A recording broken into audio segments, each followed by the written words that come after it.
All right, so we would begin. Good morning, everyone. Thank you for making time. So while we time to be here, while we still wait for some people to join, we would not want to keep. Sorry.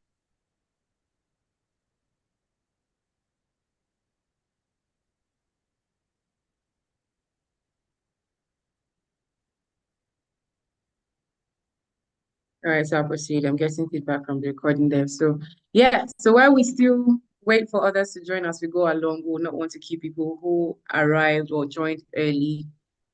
We would not want to keep them captive till the others arrive. Thankfully, this is a recorded session, so no important tip will be lost at all. So welcome again, everyone. My name is Ayotola Olanrewaju. I'm the program manager at Innocent Chukwuemeka Chukwuma Empowerment Foundation. This is a foundation that is set up in memory of a man who was passionate about social advocacy, passionate about young people and women. And one of the key things that we do to carry on this legacy is mentoring young people, sharing tips, experiences with young people. And we have this session that holds monthly, where we bring refined, qualified and experienced mentors to come and share their experiences, share tips, share nuggets that would help us in different spheres, different different fields, and also just to be generally better. So before I go on, today's session is on your legal journey, steps to a successful career in law. And if you know anyone at all who's probably contemplating starting a career in law, or someone who has started and may seem stuck in whatever way, this is the time to send them the link to join because you don't want to miss it. You don't want to miss, you don't want to miss the tips, the advice that will be shared in this session. So if you definitely will be sharing this with someone, let me see the emojis in the comment section. Let me know if you're sharing this as I speak with someone. If you're not, then it's time to do it. Good afternoon, Mr. Sini. Thanks for joining.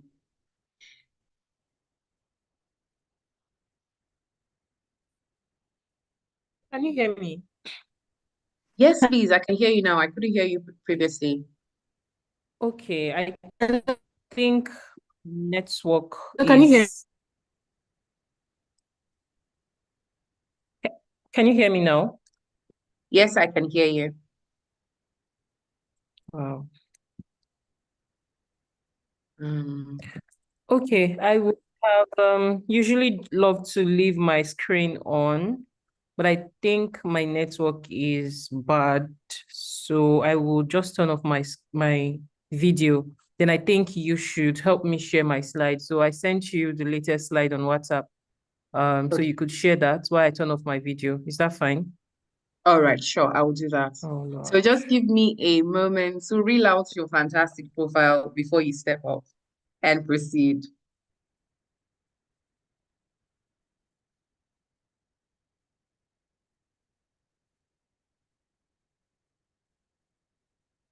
Hello? Can anyone hear me? If you can hear me, just drop a chat or say yes. Oh, Can hear she's dropped. you. Okay, Yeah, can hear you. all right, so it's a network then. All right, so we're just going to wait. We're going to wait for her to rejoin. In the meantime, I'd like to get to know the people I don't already know on the call. So I see Perpetual. Hi, Perpetual. Good afternoon. Good afternoon. Good afternoon. Thanks for joining. Where are you joining this call from? I'm joining this call from Abuja. Abuja. All right. Thank you for joining. So are you in the legal space or considering getting in the legal space? I'm in the legal space and our call to bar is next month by God's grace. So Yay! Congrats! Congratulations. Are we invited for the party, the after party? yes. Awesome. All right, so cool. I believe that you're going to find this very beneficial as well. Okay, I also see Ayodele Okedele. Is it Okedele or Okede? I'm Yoruba, I'm sorry. If I do not pronounce that well, please, please, please, please, please don't tell my parents. Ayodele. Hi, good morning. Hello, good morning. Something I need to say. Oh, yes, Okay, I think I've been saying good morning myself. So yes, it's my fault. it's okay. You pronounce it Thank well, not so bad. Okay. Where are you joining from? Joining from Abuja. From Abuja as well. So would it be safe to say that you and Perpetual got to know about this from Miss Funke? Yes, please. Okay. Awesome. All right. So thank you. Thank you for joining. Is your call to bar also next month? So we know And how much jollof we'll be having next month. I wish, but I've been called to. I got called to bar last year. Okay, we can still have a late party. We can still have a late party. All right, great. She's back. Okay, so I will just reel out our profile so that whenever anyone comes across this video, they know the powerful woman that came up to speak here. So our mentor for this session is a human rights lawyer and social entrepreneur with over a decade of experience working on criminal justice reforms and promoting access to justice for indigent women, children, and other vulnerable populations.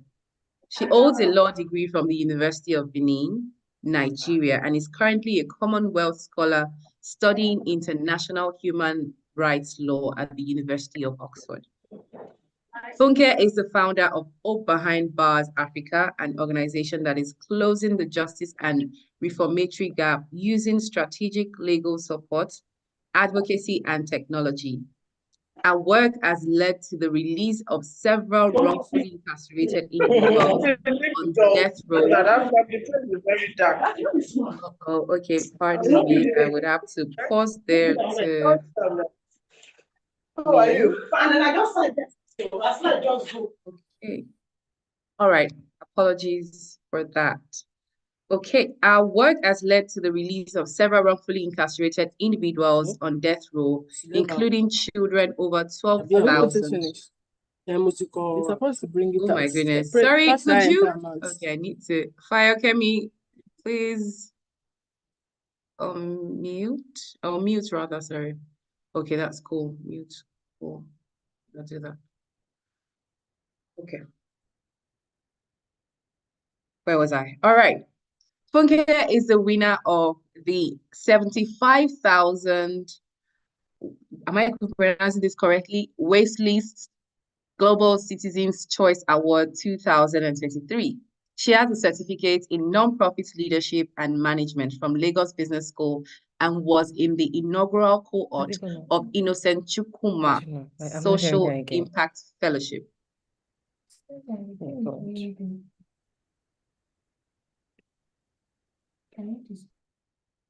Her work has earned other several international fellowships and recognition, including Mandela Washington Fellow, Acumen West Africa Fellowship, and Ashoka Global Fellowship. In 2020, she was listed by the Attic London as part of the top 50 lawyers changing the world for better. Trust me, you cannot get better than this. So I would repeat, if you know anyone in the legal space, as a matter of fact, someone that has been in the legal space for years, they would have something to take away from this session as well. So please welcome Miss Funke Adeoye to take the session today. Thank you so much. Thank you, thank you, thank you. Thank you. Can you hear me? Yes, yes, I can hear you. Can you hear me? Yes, please, I can. Okay, I'm really, really Certainly. hoping that the network would allow us, because I have switched to like 2 or 3 networks in the past 10 minutes, and I think it's really bad.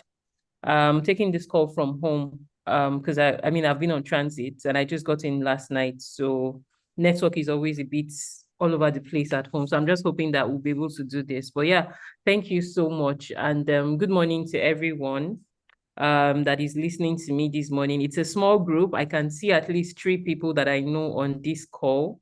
And it's fine because at times great things happen from in small groups. So I'm fine with that. It helps us to it helps the session to be more interactive, and also maybe at some point if you have questions or you want to like piggyback on certain things I'm saying, it would be helpful as well. So smaller groups, at times great things happen with smaller groups. So I'm excited to be here. I don't think this was included in my bio, but I'm also an Innocent Chukwuma fellow. I don't think it was included. I mean, I read that. Yes, Oh, it okay, was okay, okay. maybe I should have projected it loud enough so that they know that you're homegrown. Okay, yeah, yeah. I thought it was important to mention that because Innocent Chukwuma is someone who has been very instrumental to a lot of my work. So for those that don't know, Innocent Chukwuma used to be one of Nigeria's foremost civil, I would say civil rights activists, and he did a lot of work in the area of criminal justice. So if you ever know the organization called Clean Foundation was founded by Innocent Chukwuma. And then while he was, still alive, he moved on from Clean Foundation to Ford Foundation. He was the West African regional manager, I think, of Ford Foundation, a donor organization. And then I think, yeah, it was just about that time that he passed. So I feel deeply about the work that you do at your organization. And yeah, I'm looking forward to sharing. So I would be speaking about your legal journey, steps to a successful career in law. And I think this is a very timely conversation because the world is growing rapidly. And because the world is growing, we have to find new ways to do our work better. And especially as lawyers, can I have a sense of how many lawyers are listening to me? I mean, I know about 3 people on the call, but is everybody listening to me? Are they all lawyers?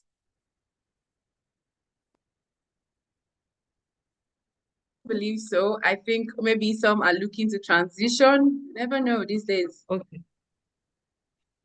Okay, no problem. So I'll just keep speaking. So my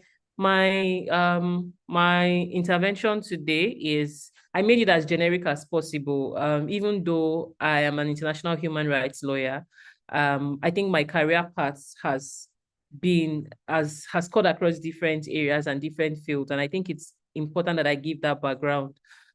Prior to getting into human rights work, I worked as an associate for 4 years in Lagos.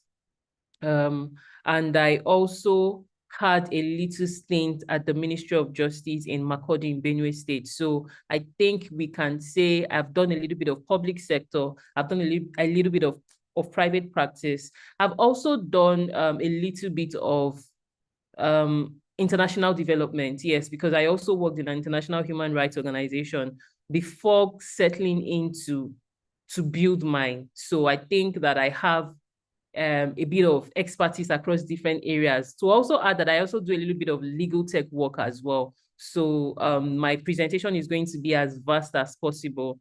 Yeah, so trying to move my, okay.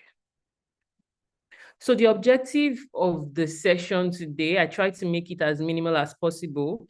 First of all, it's the importance of defining success when choosing a career path in law. The second one is to discover diverse career paths in law. And then the third one is to learn practical steps for career growth. Yeah, so I'm just going to go right into the first one, which is success. Now, I know the topic that was given to me was setting up success in legal in career paths in terms of our legal career and all. And I think that before you start thinking of developing a career path, it's important that you define what is success. Everybody has different definitions for success. Everybody sees success differently. For certain people, it's all about the income.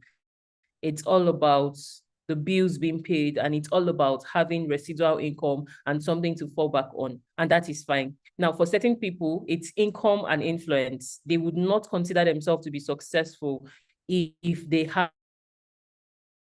that success and influence.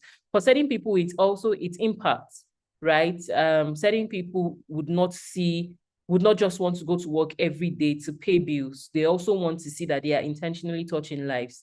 For some, it's freedom. You hear a lot of entrepreneurs telling you that, they got into entrepreneurship so that they would be in charge of their lives, blah, blah, blah. I don't know if you're really in charge of your life when you're an entrepreneur, because I'm one, but really, that's also one of the ways people define success. Some is inner peace. I remember one time I got a job offer in just when I was about transiting from my work in Lagos to Abuja. And it was a job I had wanted so much. I had thrown myself into the interview process. I had done interview for about 6 months, about 5 interviews within 6 months. And I remember that when I got the job offer, for some reason, I lost my peace. I cannot explain, but I just knew that I could not take that job. Even though I badly wanted it, I had thought that this was going to be the job that will help me transit from, working in Lagos to working in Abuja. And the moment for the first time, I had to draft, a rejection letter. The moment I drafted that rejection letter and I clicked send, I got my peace back. I don't know what it was. I mean, of course, now I'm grateful, like it's clearer now, but at the time, I just knew that I lost my peace. So basically, I'm saying that it's important. The first thing is, what does success mean to you? Can we have it all? You are the one to determine if you can have it all, right? Can I have a job that would give me impact, that would give me influence, that would give me income, that would give me freedom and inner peace? I think it's really a function of how bad you want that combination and what you're willing to get, or what you're willing to do to get that combination. But one thing I can tell you is, especially if you are just starting out, and I want to believe those listening to me are just starting out. If you're just starting out, you might not necessarily be able to have it all, because you first need to be able to build expertise. You first need to be able to build experience. You first need to build thought leadership before you can now start thinking of certain areas. So you can actually in a top place, and then you've got income. It's easy, your bills are paid, but you might not necessarily have freedom. I know some of the top law firms in Nigeria where the associates are paid handsomely, but the associates literally work for 24/7, right? So it's important that, initially you have to define what success means to you. The second one is, why is success important to you? It's often said that when the reason for a thing is not known, abuse is inevitable. How badly do you want the kind of success that you have? Is it because you want to achieve global dominance? You want to move beyond where you're coming from, your community? You're from a certain background, and that background is such that people, they don't really have a lot of graduates. Like for me, for instance, I'm the first lawyer in my family. And so success was important to me because success is important to me for different reasons. But one of the reasons is I needed to be able to say that in spite of my background, I'm able to make this of my life. What's your future goal as well? Those are some of the things you need to look into in terms of why success is important to you. And then where are you now and why are you here? I think this is the easiest of the three. If you're straight out of law school, or you're just about 1 to 3 years, you know that this is the starting point for me. And this point is really, really important. I might not be able to have everything I want, but I can begin to plan my short-term and my long-term goals towards that thing that I want. And of course, why are you here? Why you are here is because, life, it's a circle of life, it's a circle of life that you're done with school and now you're just starting out a legal career. So I think that's like the easiest to respond to. So the next one is to understand I think I need to move this. Understand the legal landscape. Understanding the legal landscape is, for me, there are different ways to look at this. One of the ways to look at this is, for most of us we oftentimes look at a career path in law from the litigation angle. You know, even in Nigeria, typically when you go to law school and you spend five years at the university, the courses are a bit limited, and so you're mostly being prepared for the traditional area of law, which is the courtroom area of law, going to court, litigation, or perhaps if you're someone that is very, very bright, you're research driven, you're thinking of going into academia. And then some people might also consider the nonprofit sector or even the public sector. But this is important to have this in mind, like where do I really think I can function best? Now, I would usually tell people who are starting out that you don't really have to make a perfect decision at the beginning. You just need to be able to find yourself in a place where you can get experience. And there is no experience that is ever too much, or there is no experience that would not help you in your next journey. So my advice is, if you have a particular area, I mean, if you're one of the fortunate few who already, after law school, you already know what you want to do, all well and good, it's great. But I would usually advise that you try different areas, right? I usually advise a lot of lawyers who come my way that I think you should try different areas. Try, for instance, working in the nonprofit space. And I'm going to come into easy ways to do that without necessarily having like a job offer. So try your hands on nonprofit work. Try your hands in a law firm, right? Try your hands on research. Try your hands on different things. When I started out my career, like I said, I started out during my NYSC. I worked in the Ministry of Justice, and then I spent 4 years as an associate in a law firm in Lagos, in the Senior Advocate of Nigeria firm. They did more of litigation, but the good thing was we were into general practice. So we did a bit of corporate, we did a bit of maritime, we did a bit of criminal criminal litigation as well. Now, because I was able to try my hands on this diverse area of law, I knew that I did not really give a thing for maritime. My boss was an expert in maritime law, and there were times we had to go to court. We had civil cases that we had to handle in the area of maritime law. And I mean, I would work with the team to prepare the brief. I would go to court, but it wasn't really my thing. But I know that the few times that we had to take up some criminal matters, and these were pro bono criminal matters, it was something that I just loved. I would be willing to stay up at night to work on the briefs and just think through the cross-examination and the entire process. And today, that is what I'm doing. And I would say that even though I didn't start out working in a human rights firm, that experience shaped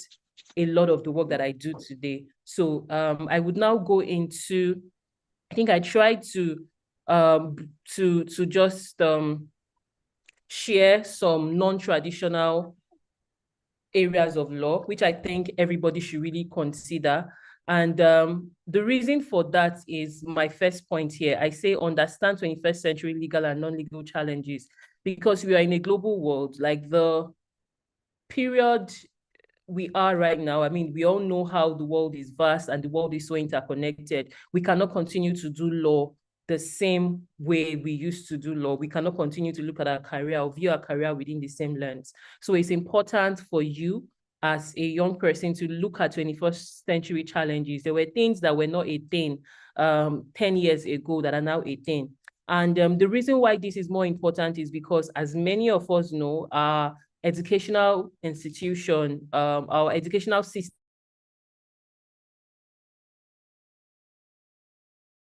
people who are listening to me right now who graduated maybe last year or 2 years ago, if you ever did anything on climate law, climate financing law, I know the answer would be no. If you ever did anything, I think I should actually ask, so I'm not the only one speaking. Did anybody on this call do anything on AI ethics or legal tech or anything, you know, climate justice? Is there anyone that is listening to me now that took a course, even if it's an elective course around this? Is there anyone? if you are here, please let me just drop a note on just drop a note on the chat. You know you did something relating to any of these areas that I just mentioned. Okay. So I'm not seeing any hands. I'm not seeing any hands up, and I'm not surprised because I graduated 12, 13 years ago, and I do know that there were certain things that I did not.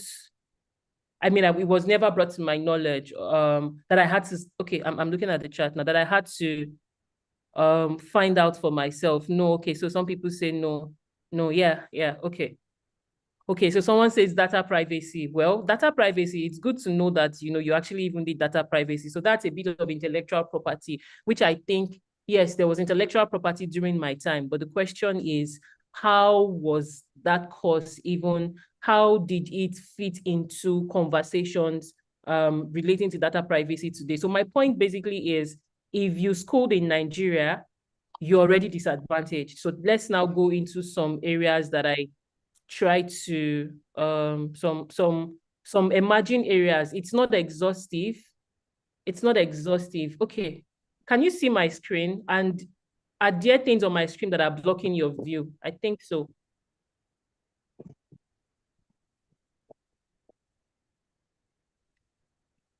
Can you see my screen? Yes, I can see your screen. Okay. Yes.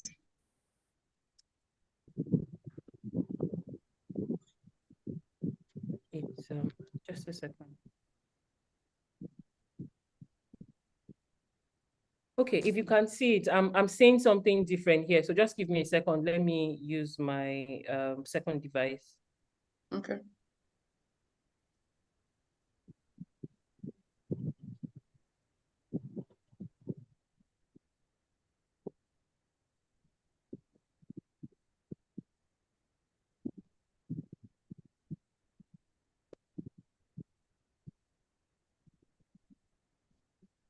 Okay, so so I just tried to list out some new and emerging career paths in law, which to a very large extent is shaped by global trends.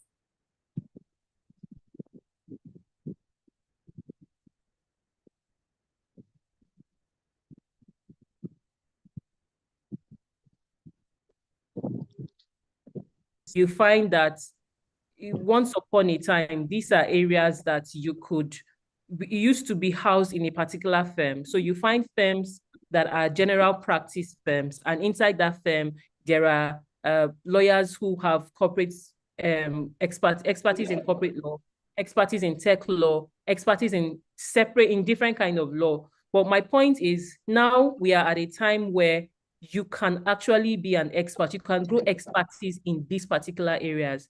And this list is not just for, I'm not thinking that everyone listening to me now wants to practice in Nigeria, solely in Nigeria. If you want to practice in Nigeria, yes, it comes in handy. But I'm just thinking outside of the shores of Nigeria. And outside of the shores of Nigeria also includes working remotely as well. You can practice some of these areas of law in different parts of Nigeria. Now, don't forget earlier we had talked about getting your general expertise. Like for me, I would say the first, second, third year, you might not be so keen on developing expertise. Just ensure you get experience. Ensure you put yourself or you house yourself in a place where you can get experience, diversity of experience, whether it's a law firm, whether it's a non-profit, wherever it is, right? The first one that you have on the list is general tech, being a general tech lawyer. And then subsequently, you have things like data protection. Ayodele had shared that he took a course on data privacy, data protection. It is becoming increasingly important with the way and manner in which data is shared by corporations, right? Now, data privacy or data protection even has different areas. There is the one that has to do with like the corporate organizations. When you begin to talk about business and human rights law, and you begin to talk about the general principles, United Nations general principles on business and all of that. So it's understanding this area and then developing expertise in it. Now, recently, there's also been a move. I know a couple of you might have heard about CSR, corporate social responsibility. Now, corporate social responsibility was a bit of a buzzword that was used by corporates to talk about how, yes, they are big on profit. They also want to be able to support the planet. Now, over time, that has moved from CSR to ESG. ESG is an aspect of CSR that has been expanded to talk about environmental issues, social issues, governance issues. And so you find people who call themselves Sustainability Council, people who work in private organizations, in business organizations, top business organizations, but they are able to advise on issues relating to social responsibility, on good governance, on environmental compliance, and the likes. Of course, there's the area of cybersecurity. There's a long list. I think I have about 20 there. So you can just take your time to look at it. Again, I need you to understand that once upon a time, we used to have situations where one lawyer would say, oh, I'm a general practice lawyer. I can advise on this, I can advise on that. But increasingly, we have come to a point in the world where people are looking for expertise. So I want to build, or I want to develop an AI product, and I need somebody that understands issues relating to AI accountability. And because these are not issues that we used to grapple with 20 years ago, we're saying that you must have been able to, you must be able to understand the space from 5 years ago, about 5 years ago, because I think 5 years ago, we were probably dealing with issues relating to data protection and cybersecurity, but not so much on AI accountability. But now we are saying that you can easily type, something on ChatGPT and it will tell you everything about yourself. And so it's important that we have lawyers that begin to look at. Let me move my screen.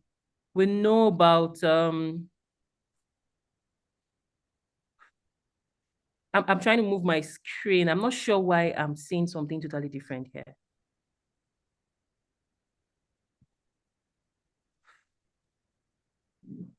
What are you seeing on your screen? We have some new and emerging career paths in law here. Yes, so I don't have that. What I have is I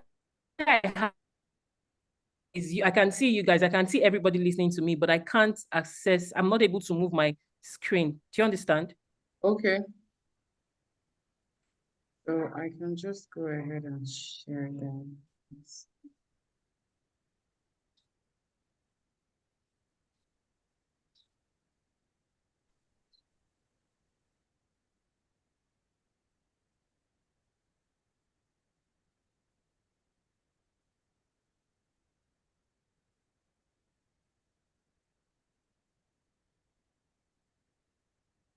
What can you see now, please? The same thing. Same thing. Yeah. Okay.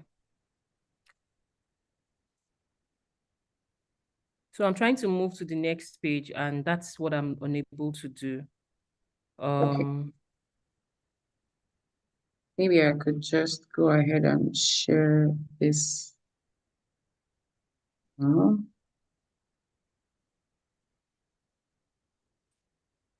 Okay, so maybe you just share from your end.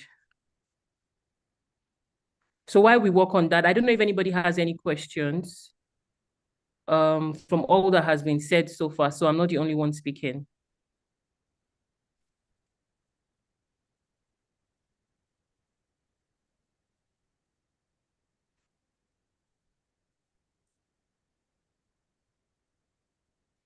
It's not moving.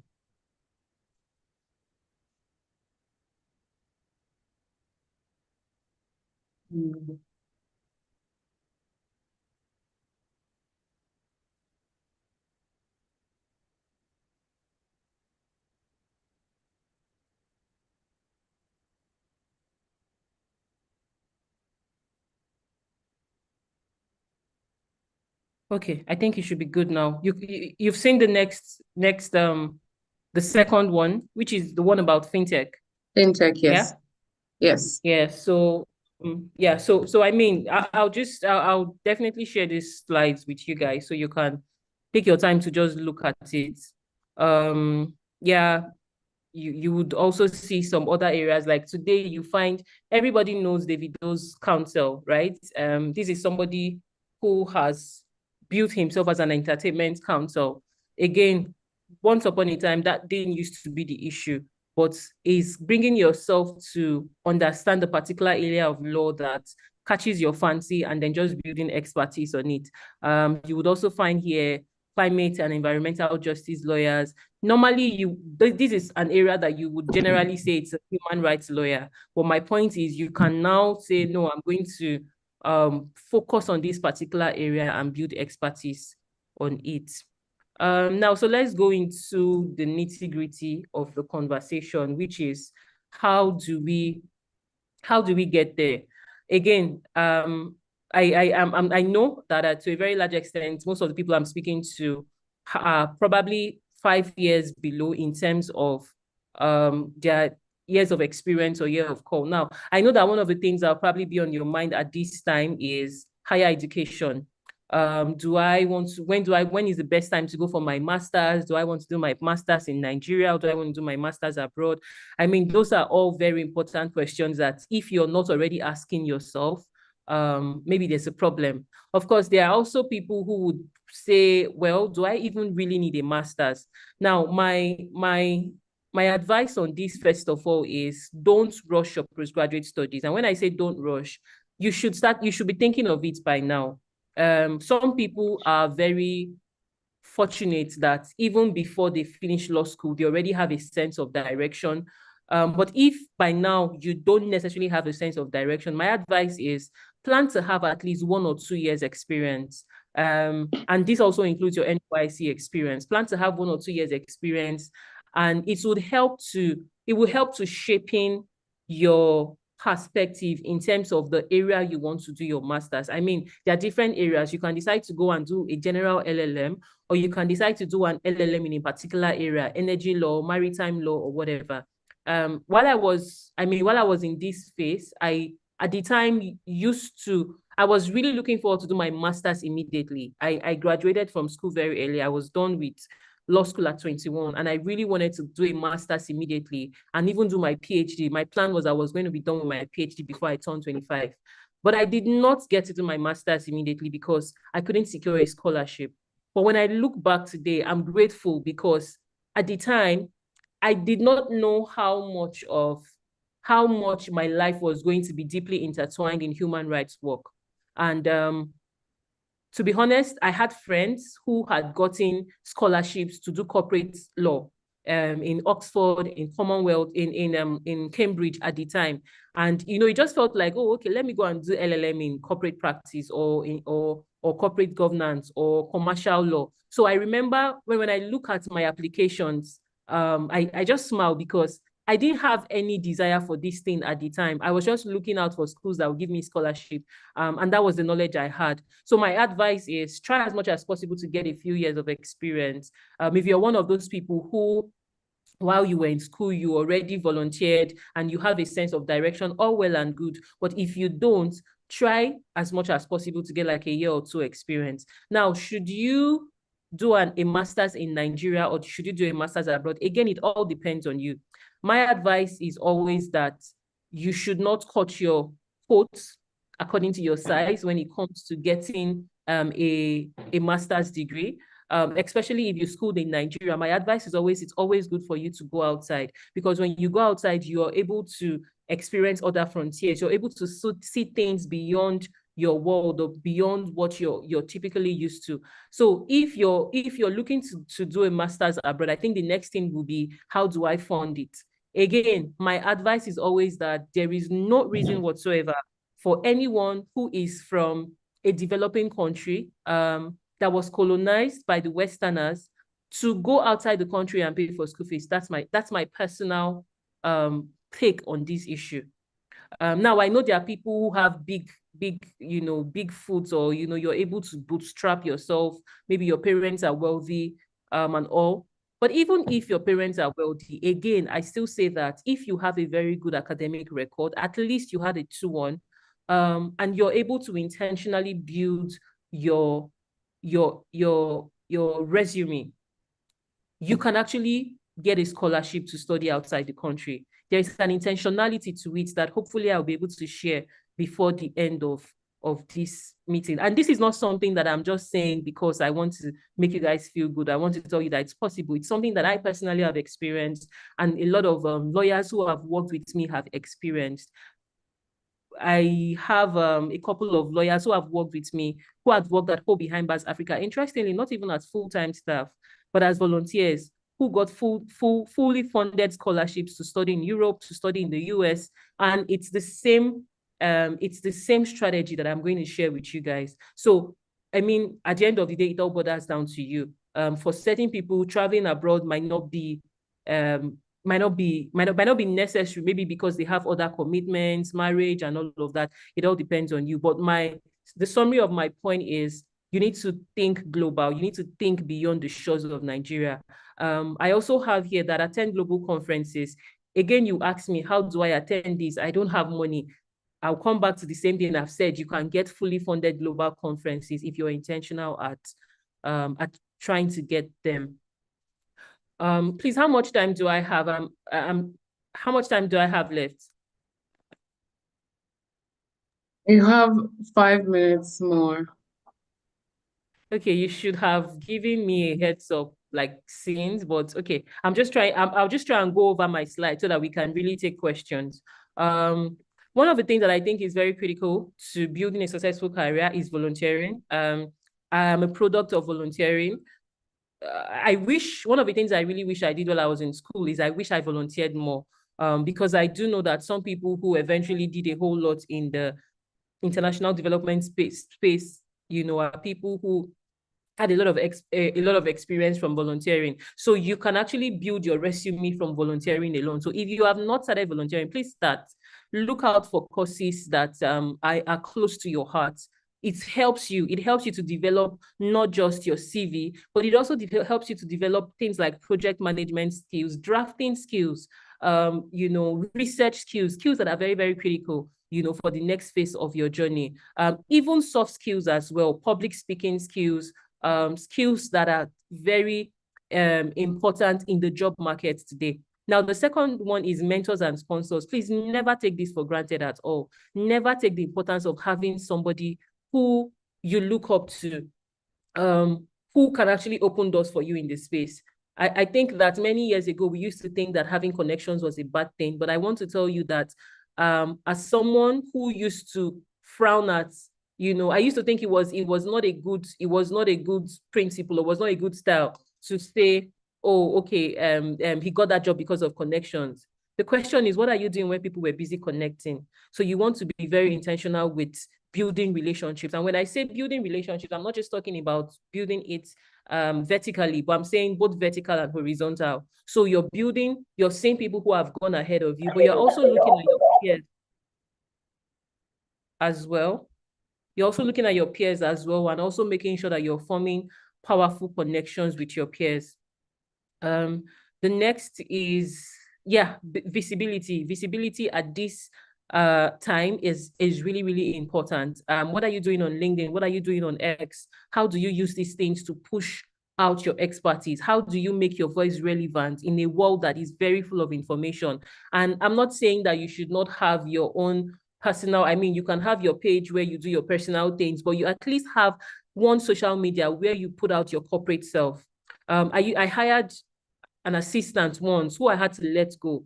And there were various reasons why I had to let her go. But one of the reasons is, and which I had mentioned even before hiring her, that you don't have a digital footprint. When I go online, I don't even see how you write. I don't see anything about you. And then I decided to take the risk to hire this person. 3 months later, I went back and there's still nothing. You want to be very intentional about your digital footprint. Now, apart from being intentional for yourself so that you will be seen, it's also an intentionality for people to be able to see your journey.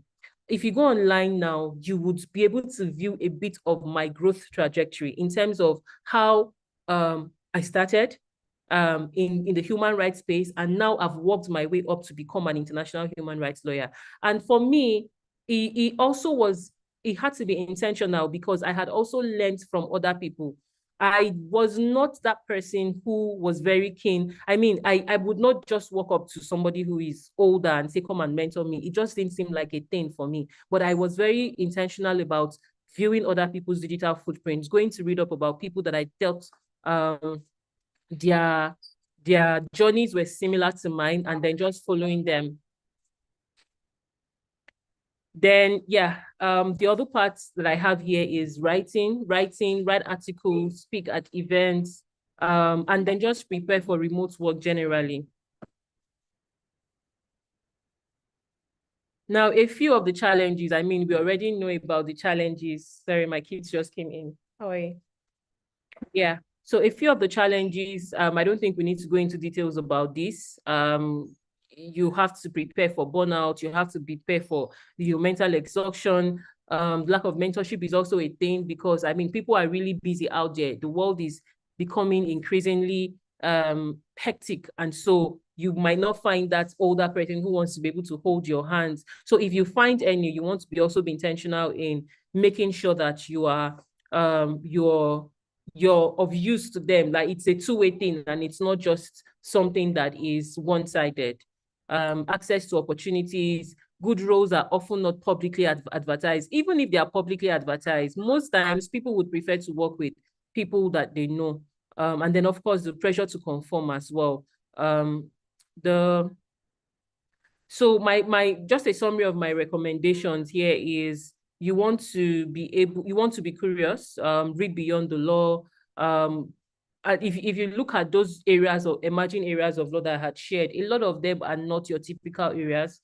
There are areas that you need to be able to understand geopolitics. You need to be able to understand history. You need to be able to understand finance. And when you again look at where the world is going, you also need to be able to pivot easily. That's you're in a particular area and then you're like, oh, okay, this is important, but it's not going to be as relevant in the next 20 years, or it's not going to be as relevant in the next 10 years, or how can I better shape in my legal career that in the next 10 years, I'm still relevant? I'm rushing. I mean, I have a few examples in my head of people that I know that started out in a particular area and over time, had to keep pivoting and all of that, but you will not be able to pivot if you're not curious, if you're not someone that intentionally reads. Be courageous. Please be that person that goes out. Don't just, even if you're working in a law firm, right? In a law firm where you do general practice, you also want to go out to conferences that has nothing to do with where you work. You want to go there, you want to speak, you want to share your thoughts, because your thought actually matters. And it's in places like this that you would actually find the network that could easily take you to the next level. Also be consistent. For me, I feel like this is one of the most important points because if, for instance, you're building digital visibility, you want to be consistent. Don't be that person that will be on LinkedIn. You're posting today you're posting sports law. Tomorrow you're posting about constitutional law. Next tomorrow, no.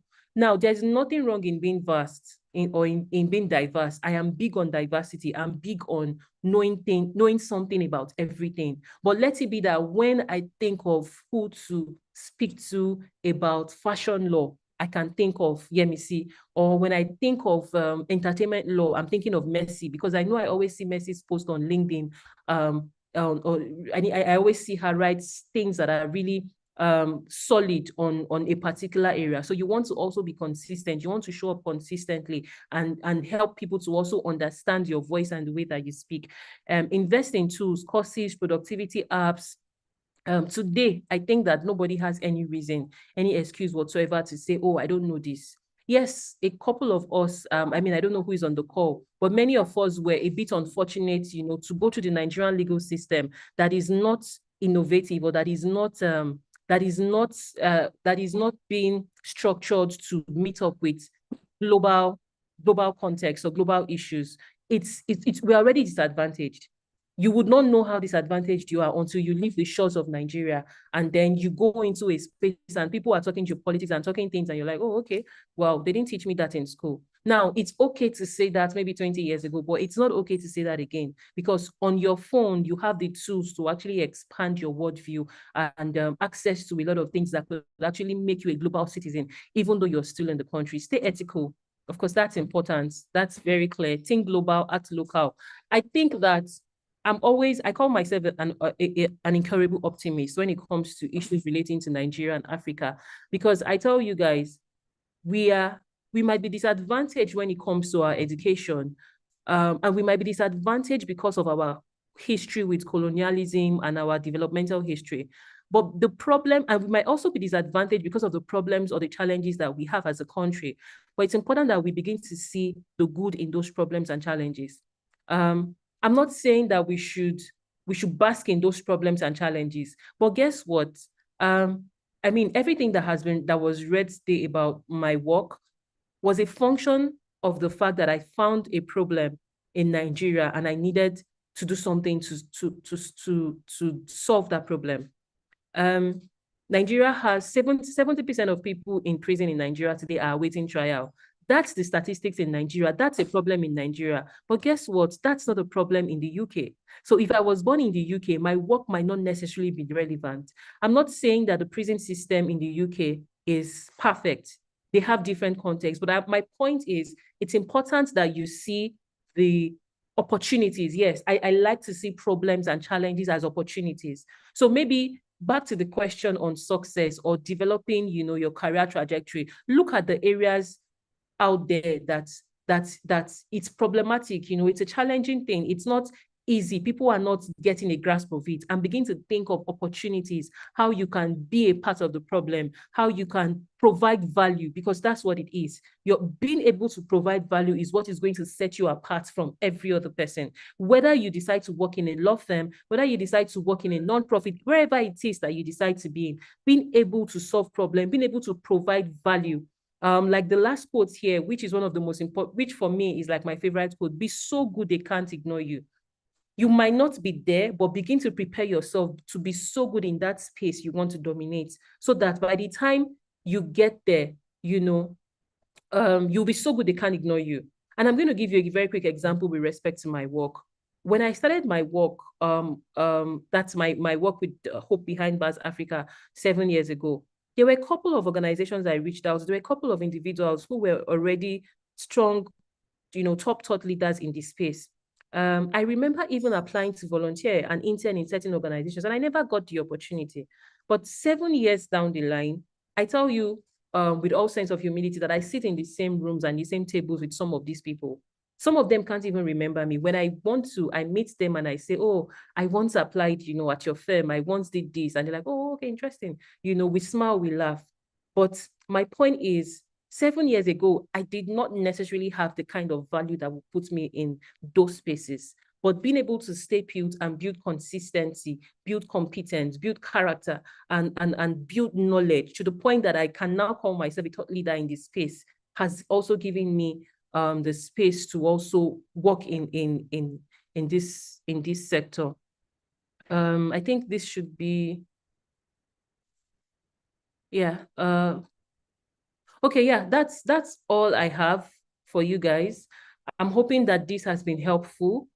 Yeah, so I think I'll just open it up to questions. If you have questions, anything, or even if it's something I didn't particularly touch, we can take those questions now.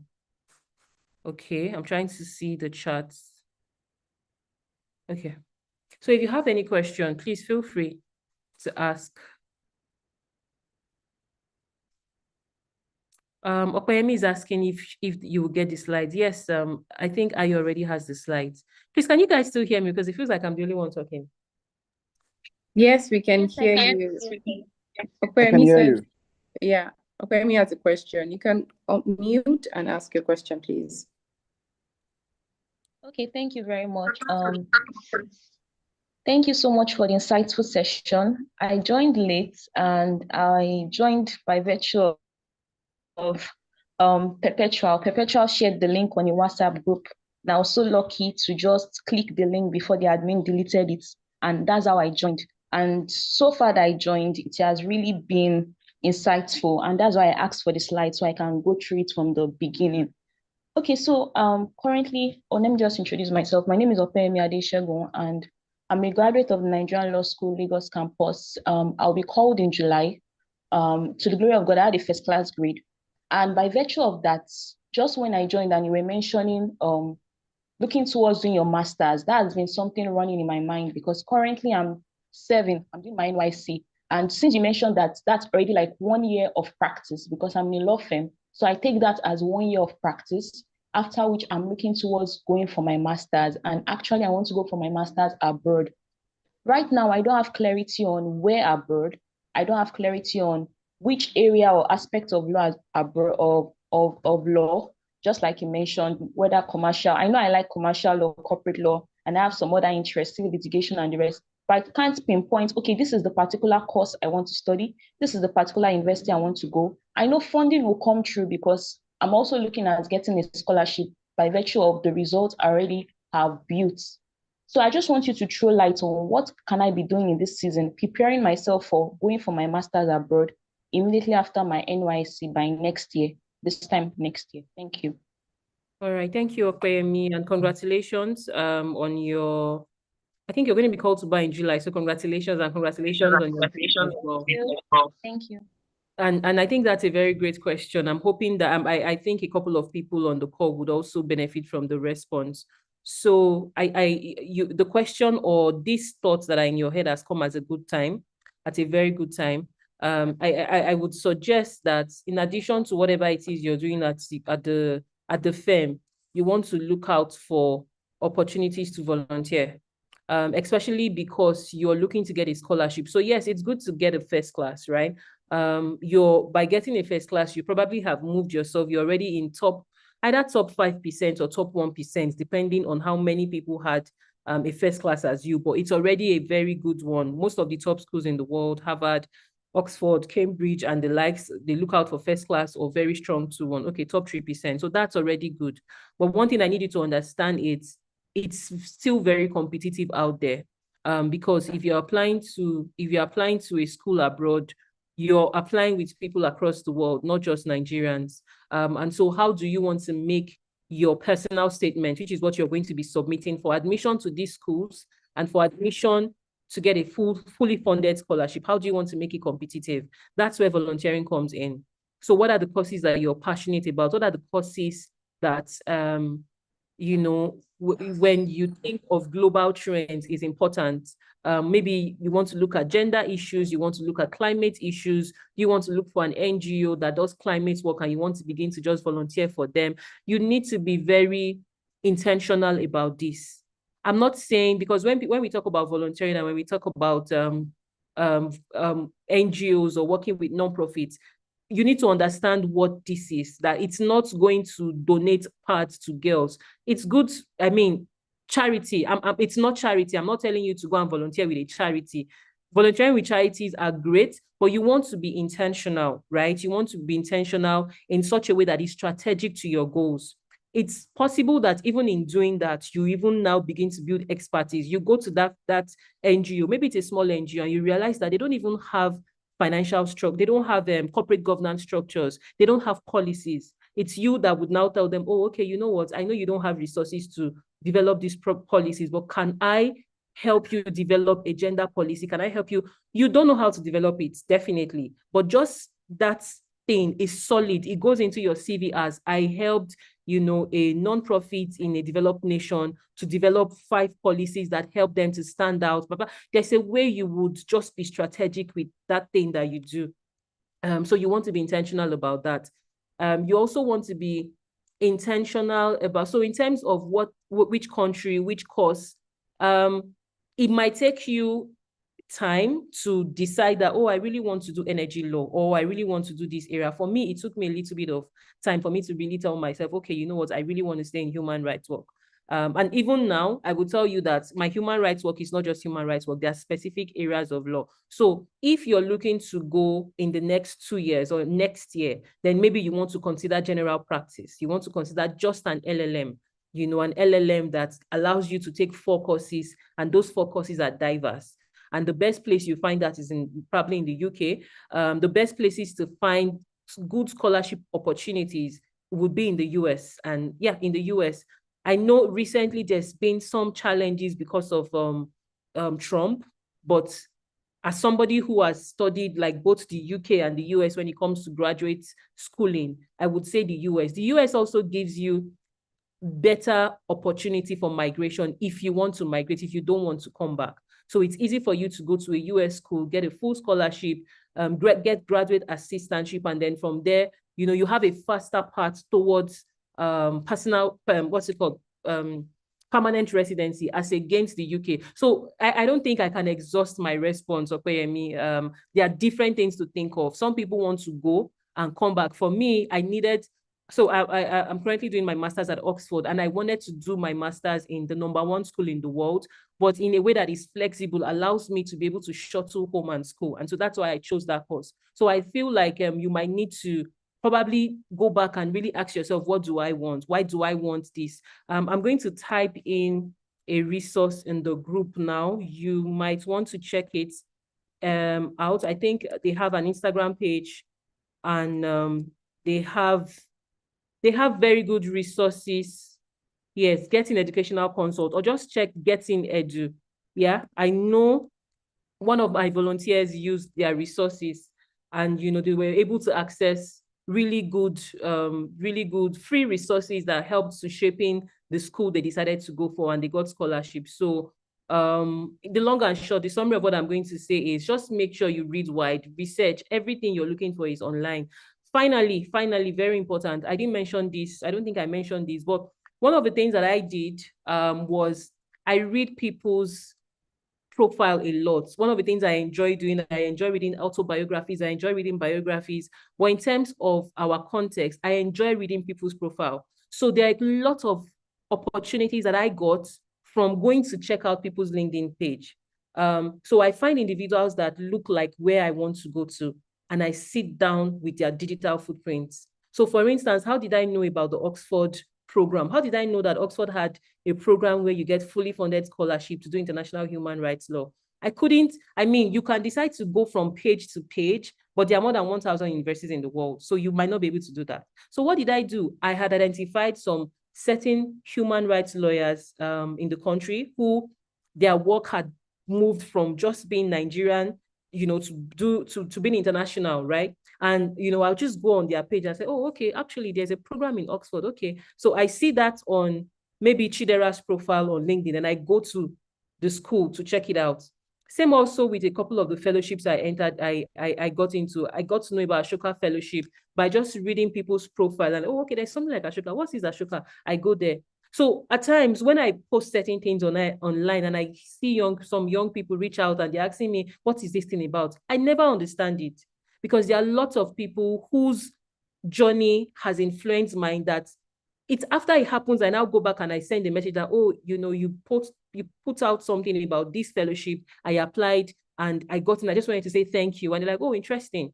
Right? So just be that young person that is curious. You see something online, someone posts something on LinkedIn. I'm happy, I'm excited to share that I got this thing. Don't just say congratulations and go and check it out.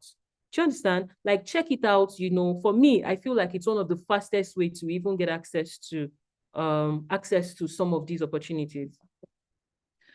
Thank you. I hope yeah, okay. Happy to hear that, Opeyemi. Any other question?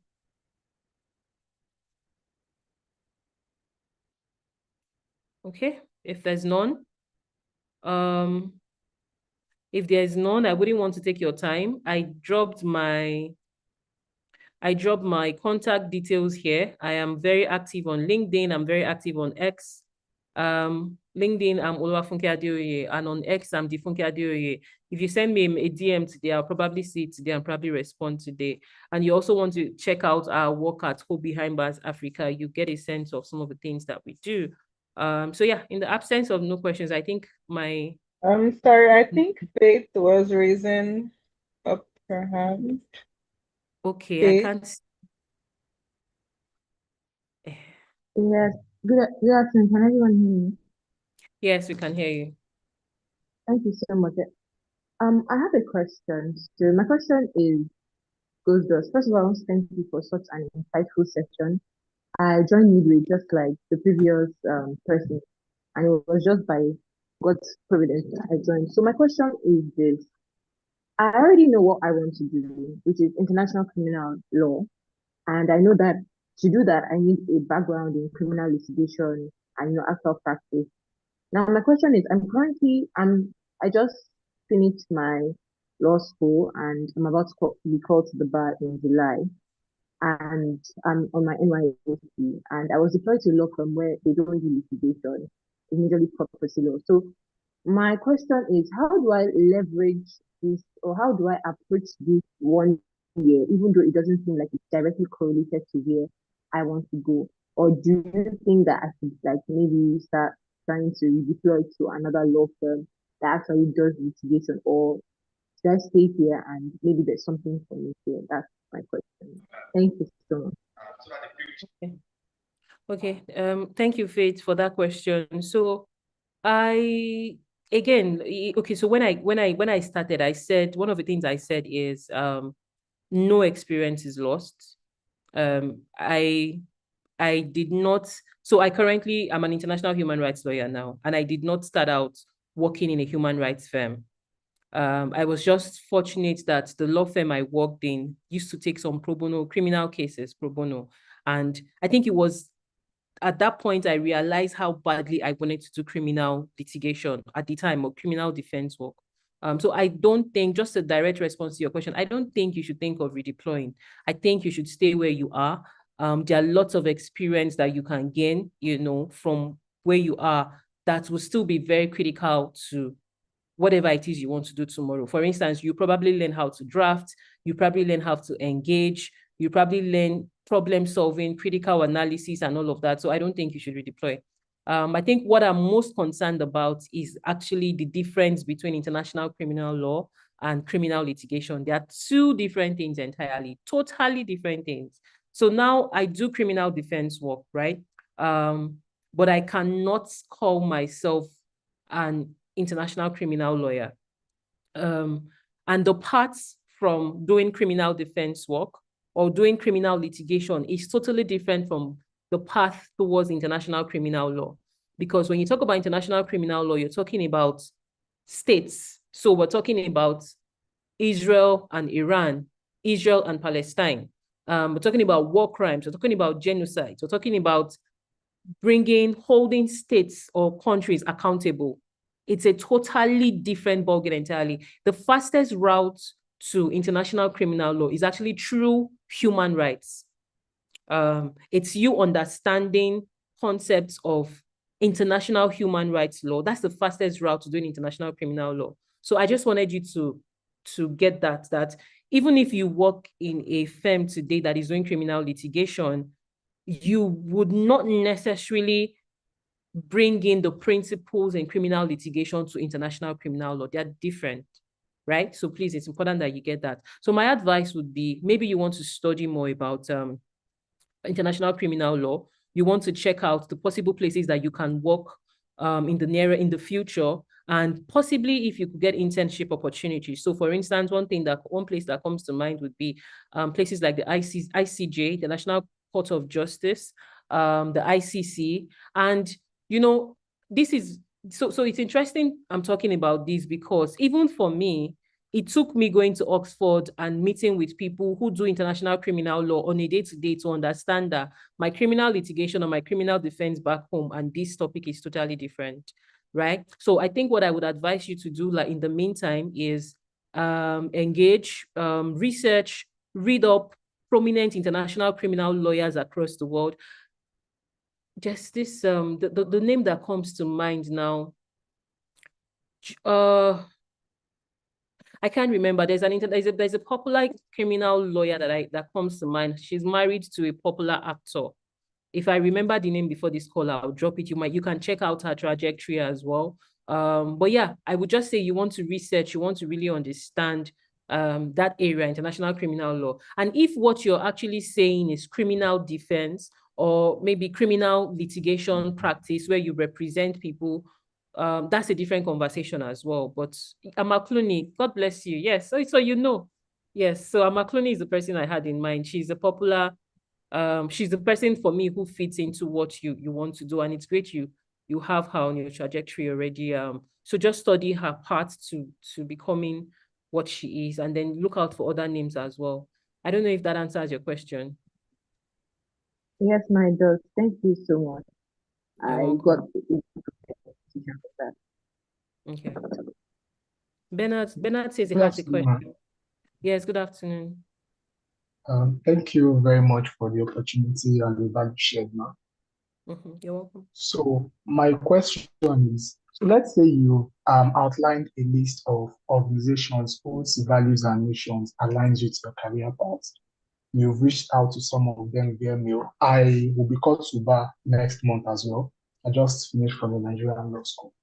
So you've reached out to some of them online through their online presence, and you've not gotten a response, so to say. But you know the offices, the physical offices of some of these organizations. Would it be wise that you approach those offices physically?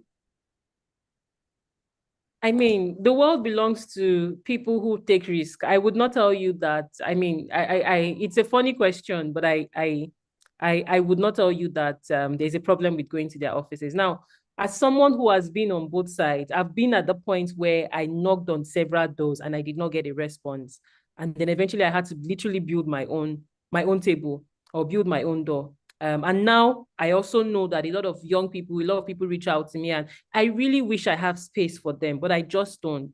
I would say, first of all, that you should not take their no as maybe they don't want to. It might just be that, these people have a lot of things on their hands, and they don't just have space. Now, one thing I do know is that irrespective of how busy organizations or individuals get, or how full their portfolio is, they have a lot of people on the team.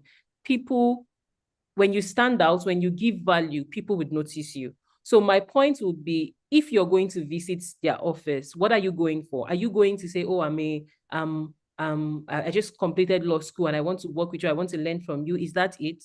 Or are you bringing value? Now, your question might be, what value could I possibly bring at this point? There's a lot of value you can bring. For instance, I mentioned taking your time to review the digital footprints of these organizations. It can be as simple as, oh, I checked out your website and I think that maybe you might need to update your terms and conditions, your policies. It might be anything. My point is, if you are going to take a step further, make sure you're going with value. And it's interesting because I actually have a couple of people who have worked with me that, they came out from a pool of a big pool. And at the point in which I was going to select who would come into the firm, it was the value they were bringing in. Now, the value is not necessarily that they had more expertise than the others. It's just that I see that this person has gone a bit further to know more about the organization, to learn more about the organization, or to even learn more about me as a leader. So that's the other thing. Earlier, I had talked about relationships. You might be looking at getting access to these organizations from an organizational point of view, but can you look out for possibly the executive director or the program manager or somebody there and see how you can provide value? So for me, my response to you would be, whatever you want to do, make sure you're providing value. Even if you're sending a text message, you're sending a message on LinkedIn, make sure you're providing value. As simple as, oh, I see that you go for events. I was wondering if you have somebody that goes with you to take videos. Can I just join you? Do you understand? You might not have legal value to provide at this point because you're just leaving law school. But are there other things that you can do?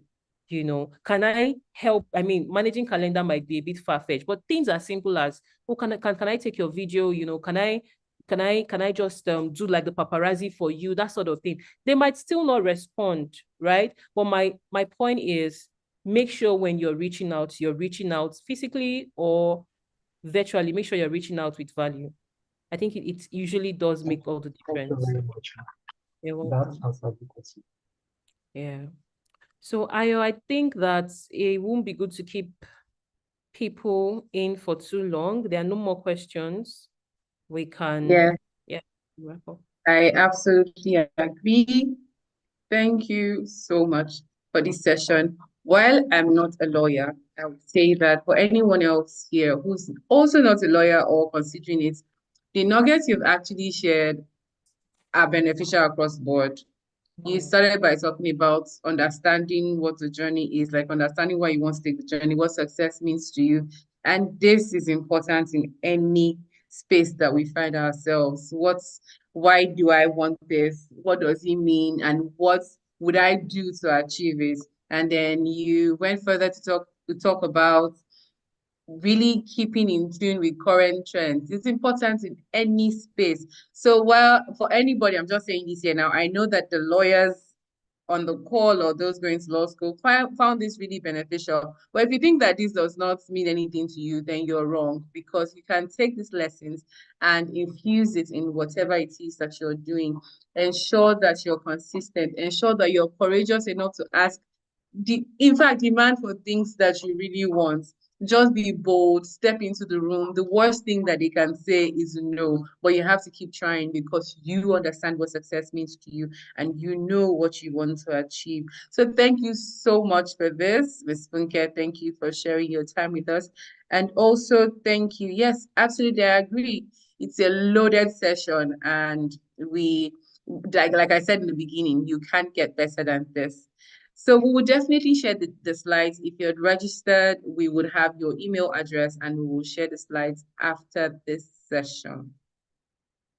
We hold monthly sessions, monthly mentoring sessions, and we are happy to share notification for anyone that you might find helpful in the future. Please do well to join. Thank you again. I will just say I'd like for us to take like a screenshot, a picture. So if you don't mind, kindly turn on your cameras. If you're able to do that, please turn on your camera so that we can take a picture as we close out in today's mentoring session.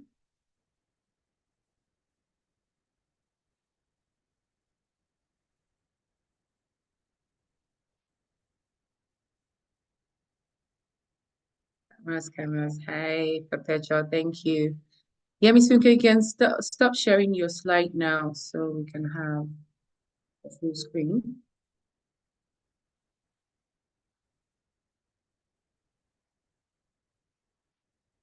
Thank you. Awesome, awesome, awesome, awesome. Beautiful people, beautiful people. I'm so open to.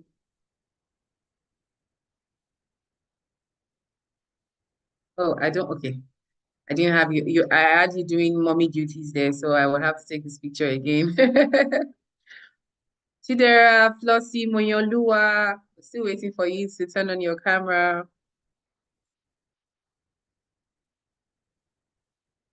Okay. Awesome. Awesome. Thank you. Thank you so much. All right. Please have a fantastic day. Enjoy the rest of your day and have a lovely weekend. Bye, everyone. Thank you, Faith. Thank you, Okpeyemi. Thank you, Perpetual. Mercy, Bernard, Omotola Ali. Thank you. Nene. Thanks, thanks, thanks. Faith. I don't think I missed anyone. If I missed you, it was just because of the way my screen is moving very fast. Mrs. Cini, thank you. Good to see your pretty face. I'm looking so gorgeous. Thank you. Why